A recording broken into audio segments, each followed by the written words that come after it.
നമസ്കാരം. IPL mini താരലേലം അടുത്ത മാസം 16-ന് നടക്കാനിരിക്കവേ 10 ഫ്രാഞ്ചൈസികളും അവർ നിലനിർത്തുന്ന കളിക്കാരുടെ ലിസ്റ്റ് ഇപ്പോൾ പുറത്തുവിട്ടിരിക്കുകയാണ്. നിലനിർത്താത്തവരുടെ പേരും ലിസ്റ്റിലുണ്ട് എന്നാണ് അറിയാൻ സാധിക്കുന്നത്. ആ ലിസ്റ്റ് കാണുമ്പോൾ തന്നെ ആരൊക്കെ ഉണ്ട് പിന്നിലെന്ന് മനസ്സിലാക്കാൻ സാധിക്കും. സഞ്ജുവിന് കിട്ടിയത് വളരെയധികം നല്ലൊരു ചാൻസ് തന്നെയാണ് എന്ന് പറയുന്നു. എന്നാലും സഞ്ജു രാജസ്ഥാനിൽ നിന്ന് പോയത് ചെറിയൊരു വിഷമം ഉണ്ടാക്കുന്നുണ്ട്. പക്ഷെ പോയത് ചെന്നൈയിലോട്ടാണ് എന്നുള്ളത് സന്തോഷം തന്നെയാണ്.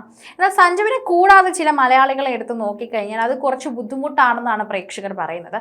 അവരുടെ ജീവിതം ഇപ്പോൾ വളരെയധികം ദുഃഖകരമാണെന്നാണ് പറയുന്നത്. ചെന്നൈ സൂപ്പർ കിങ്സിനെ പോലെ തന്നെ ചില ഫ്രാഞ്ചൈസികൾ കഴിഞ്ഞ സീസണിലെ സ്ക്വാഡിനെ വലിയ രീതിയിൽ തന്നെ അഴിച്ചുപണികൾ നടത്തിയെന്ന് പറയണം.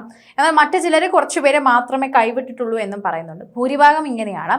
അധികം അവസരങ്ങളൊന്നും ലഭിച്ചില്ലെങ്കിലും ചില മലയാളി താരങ്ങളെ വിവിധ ഫ്രാഞ്ചൈസികൾക്കൊപ്പം കഴിഞ്ഞ സീസണിൽ കണ്ടുവരാനും സാധിച്ചിട്ടുണ്ടായിരുന്നു.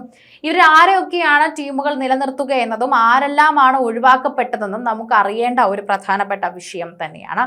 IPL കഴിഞ്ഞ സീസണിൽ തന്നെ എടുത്തു നോക്കിക്കഴിഞ്ഞാൽ മലയാളികൾ അടക്കം 6 താരങ്ങളെയാണ് വിവിധ ഫ്രാഞ്ചൈസികൾക്കൊപ്പം ഉണ്ടായിരുന്നത്.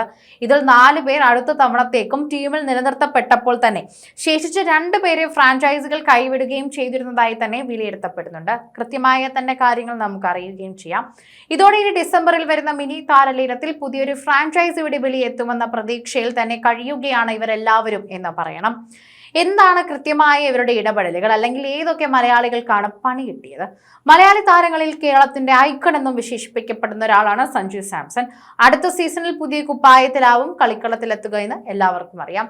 രാജസ്ഥാൻ റോയൽസ് ക്യാപ്റ്റൻ കൂടിയായ സഞ്ജു ട്രേഡ് വിൻഡോയിൽ ചെന്നൈ സൂപ്പർ കിങ്സിലേക്ക് കൂടുമാറിയിരിക്കുകയാണ് എന്ന വാർത്ത എല്ലാവരും അറിഞ്ഞിട്ടുണ്ടായിരുന്നു.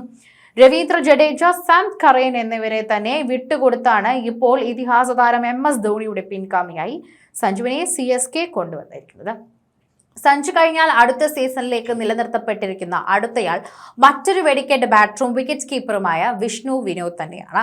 പഞ്ചാബ് കിങ്സിനായി ഒരു മത്സരം പോലും കഴിഞ്ഞ തവണ കളിക്കാൻ അവസരം ലഭിച്ചില്ലെങ്കിലും അദ്ദേഹത്തെ പഞ്ചാബ് നിലനിർത്തിയിട്ടുണ്ട്. പഞ്ചാബ് കൈവിട്ടിട്ടില്ല എന്നാണ് മനസ്സിലാക്കാൻ സാധിക്കുന്നത്. വിഷ്ണുവിന്റെ മെഡിക്കൽ ഫ്രാഞ്ചൈസിക്കുള്ള വിശ്വാസം തന്നെയാണ് ഇതിൽ നിന്നും നമുക്ക് പ്രകടമായി കാണാൻ സാധിക്കുന്നത്. കഴിഞ്ഞ സീസണിൽ മികച്ച പ്രകടനങ്ങൾ നടത്തിയിട്ടും ഓസ്ട്രേലിയൻ വിക്കറ്റ് കീപ്പറായ ജോഷ് ഇംഗ്ലിസിനെ ഒഴിവാക്കി തന്നെ പഞ്ചാബ് പ്രഭ്സിമൻ സിംഗിനോടൊപ്പം വിഷ്ണുവിനെയും കൈവിട്ടില്ല എന്നത് വളരെയധികം നിർണ്ണയിക്കേണ്ട ഒരു കാര്യം തന്നെയാണ്. പ്രഭ്സിമനും പരിക്കേൽക്കുകയാണെങ്കിൽ അടുത്ത സീസണിൽ വിഷ്ണുവിന് ഫസ്റ്റ് ചോയ്സ് കീപ്പറായി നറുക്കു വീഴുകയും ചെയ്യും. സഞ്ജുവും വിഷ്ണുവും സന്തോഷിക്കുമ്പോൾ മറുഭാഗത്ത് നിരാശയായിരിക്കുന്ന 2 മലയാളികളുണ്ട് എന്ന് പറയാം. പരിചയസമ്പന്നനായ സ്റ്റാർ ബാറ്റർ സച്ചിൻ ബേബിയും ഇടം കയ്യൻ യുവൻ സ്പിന്നർ വിഘ്നേഷ് പുത്തൂരുമാണ് ഈ 2 താരങ്ങൾ. ഇവർ 2 പേരെയും അവരുടെ ഫ്രാഞ്ചൈസികൾ ഇപ്പോൾ ഒഴിവാക്കിയിരിക്കുകയാണെന്നാണ് അറിയാൻ സാധിക്കുന്നത്. ഇക്കൂട്ടത്തിൽ തന്നെ വിഘ്നേഷിന്റെ കാര്യം എടുത്തു പറയണം. വിഘ്നേഷ് തഴയപ്പെട്ട തീർച്ചയായും മലയാളികൾക്കെല്ലാം തന്നെ നിരാശയായിരിക്കുമെന്നാണ് പറയുന്നത്. കാരണം മുംബൈ ഇന്ത്യൻസിനായി തന്നെ കഴിഞ്ഞ തവണ ശ്രദ്ധേയമായ പ്രകടനം നടത്തിയിട്ടും അവർ ടീമിൽ നിലനിർത്തിയില്ല എന്നതാണ് കാണുന്നത്. മുംബൈ എല്ലാ വർഷവും ടീമിൽ ഓരോരോ പുതിയ ആൾക്കാരെ കൊണ്ടുവരുന്നവരാണ്. 5 മത്സരങ്ങളിലായിരുന്നു വിഘ്നേഷിന് പന്തെറിയാൻ അവസരം ലഭിച്ചത്. 9.08 എക്കണോമി റേറ്റിൽ തന്നെ 6 വിക്കറ്റുകൾ വീഴ്ത്തുകയും ചെയ്തിരുന്നു. അത് മറക്കാൻ ഒരിക്കലും സാധിക്കാത്തതാണ്. എന്നാലും വിഘ്നേഷിനെ ഇത്തവണ മുംബൈ തഴഞ്ഞു എന്നതാണ് ഏറ്റവും വലിയ സങ്കടമുള്ള കാര്യം.